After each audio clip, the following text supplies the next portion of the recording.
দুপুরে খিচুড়ি দিয়ে খাসির মাংস খাওয়া হবে, সেজন্য চাল ডাল আর মটরশুঁটি পরিষ্কার করে আমি ধুয়ে এবার খিচুড়িটা চুলায় দিয়ে দিব।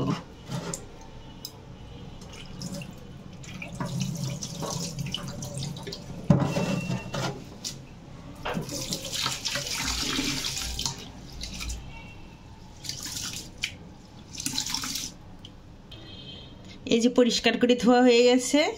মুগ ডালের খিচুড়িটা খুব টেস্ট হয়, সাথে মটরশুঁটি দিলে তো কথাই নেই। এবার চলে আসলাম খাসির মাংস রান্নায়।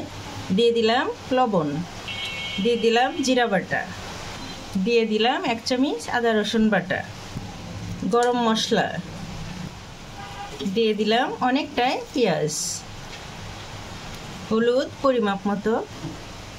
এবার মরিচের গুঁড়া 1 চামচ, 1 চামচের ঝাল কম হবে, আর একটু হাফ চামচ দিয়ে দিলাম। দিয়ে দিলাম তেল। এবার ভালো করে মাখিয়ে নিব।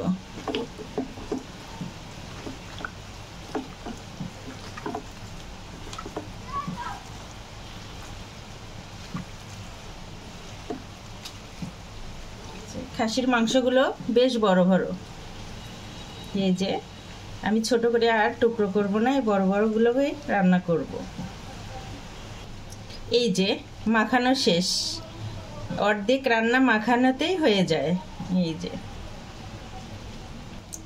এবার ঝটপট যেন সিদ্ধ হয়, সেজন্য আমি প্রেসার কুকারে দিয়ে দিলাম, ভালো করে কষিয়ে তারপর পানি দিয়ে দিব। এই যে মাংস কষানো হচ্ছে, ওদিকে যাই দেখি তো খিচুড়ি কত দূর হচ্ছে। এই যে খিচুড়িও প্রায় হয়ে গেছে। এই যে মাশাআল্লাহ, এই যে অনেক সুন্দর হয়েছে। এই যে একদম ঝরঝরে।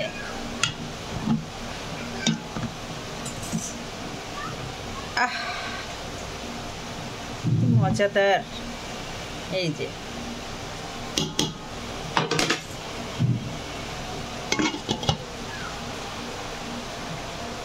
মাংস কষানো হয়ে গেছে। এবার দিয়ে দিলাম অল্প পানি, বেশি না, 6টা শীষ দিয়ে তারপর নামিয়ে নিব। 6টা শীষ দিয়ে ঢাকনার মুখ খুলে দিয়ে আরেকটু রান্না করে তারপর নামিয়ে নিব। এবার এই যে কয়েকটা আমি কাঁচামরিচ দিয়ে দিলাম, ঢাকনা খুলে দিয়ে কিছুক্ষণ রান্না করে নিলাম।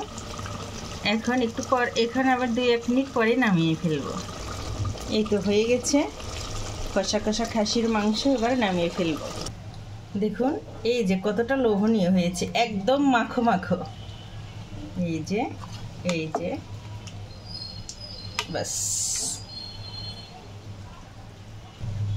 এবার খিচুড়ির সাথে আমি প্রথম খেয়ে ফেলবো।